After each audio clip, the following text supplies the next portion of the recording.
కల్పనకి చిన్న ఫిక్షన్ జోడించి ఆ చరిత్ర నేపథ్యంలో దేశభక్తులైతే ఈ హిందూ ధర్మాన్ని మన సంస్కృతికి అభిమానించే వాళ్ళైతే సినిమా తప్పకుండా చూడండి. అందులోనూ అటువంటి వీళ్ళు రిప్రజెంట్ చేసే మన పవన్ కళ్యాణ్ ఆ పవర్ ఎలా ఉంటుందో మనకు తెలుస్తుంది. సో రియల్లీ మీరు థ్రిల్ అవుతారు, ఖచ్చితంగా మిస్ అవ్వకుండా చూడండి.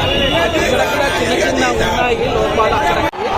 బట్ సెకండ్ హాఫ్ లో ఎవరైనా డిసప్పాయింట్ ఎందుకంటే అట్రాక్ట్ అండి, ఎందుకంటే పాట ఉంది కాబట్టి అందరూ చాలా ఉత్సుకత ఏదో జరగబోతుంది పవన్ కళ్యాణ్కి మధ్య నన్ను చూసామేమో తక్కువ అని చెప్పి ఆపేశారు. అది కొంచెం ఏమైనా డిసప్పాయింట్ చేస్తుండొచ్చు. అక్కడక్కడ గ్రాఫిక్స్ కొంచెం లో ఉన్నాయి, అది కూడా తీసేస్తే ఓవరాల్ సినిమా చాలా బాగా ప్యాకేజ్ చేశారు. పవన్ కళ్యాణ్ చూడాలనుకుంటే అక్కడ మిస్ అవ్వకండి. మన శివాజీ మహారాజు, చంద్రగుప్తుడు లాంటి అద్భుతమైన హిందూ వీరులు ఈ గుప్తులు లాంటి దుర్మార్గంతో ఎలా యుద్ధం చేసి మన ధర్మాన్ని కాపాడారు, మన సంస్కృతిని కాపాడారు.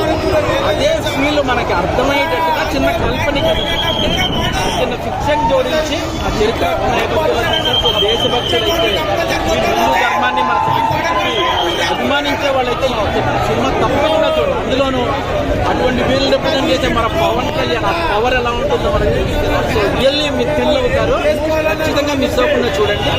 ఇక్కడక్కడ చిన్న చిన్న ఉన్నాయి లోపాలు అక్కడ. బట్ సెకండ్ హాఫ్ లో ఎవరైనా డిసప్పాయింట్ ఎందుకంటే అట్రాక్ట్ అండి, ఎందుకంటే పాట ఉంది కాబట్టి అందరూ చాలా ఉత్సుకత ఏదో జరగబోతుంది పవన్ కళ్యాణ్కి మధ్య నన్ను చూసామేమో తక్కువ అని చెప్పి ఆపేశారు. అది కొంచెం ఏమైనా డిసప్పాయింట్ చేస్తుండొచ్చు. అక్కడక్కడ గ్రాఫిక్స్ కొంచెం లో ఉన్నాయి, అది కూడా తీసేస్తే ఓవరాల్ సినిమా చాలా బాగా ప్యాకేజ్ చేశారు. పవన్ కళ్యాణ్ చూడాలనుకుంటే అక్కడ మిస్ అవ్వకండి. మన శివాజీ మహారాజు, చంద్రగుప్తుడు లాంటి అద్భుతమైన హిందూ వీరులు ఈ గుప్తులు లాంటి దుర్మార్గంతో ఎలా యుద్ధం చేసి మన ధర్మాన్ని కాపాడారు, మన సంస్కృతిని కాపాడారు. అదే ఫీల్ మనకి అర్థమయ్యేటట్టుగా చిన్న కల్పనకి చిన్న ఫిక్షన్ జోడించి ఆ చరిత్ర నేపథ్యంలో దేశభక్తులైతే ఈ హిందూ ధర్మాన్ని మన సంస్కృతికి అభిమానించే వాళ్ళైతే సినిమా తప్పకుండా చూడండి. అందులోనూ అటువంటి వీళ్ళు రిప్రజెంట్ చేసే మన పవన్ కళ్యాణ్ ఆ పవర్ ఎలా ఉంటుందో మనకు తెలుస్తుంది. సో రియల్లీ మీరు థ్రిల్ అవుతారు, ఖచ్చితంగా మిస్ అవ్వకుండా చూడండి. ఇక్కడక్కడ చిన్న చిన్న ఉన్నాయి లోపాలు అక్కడ.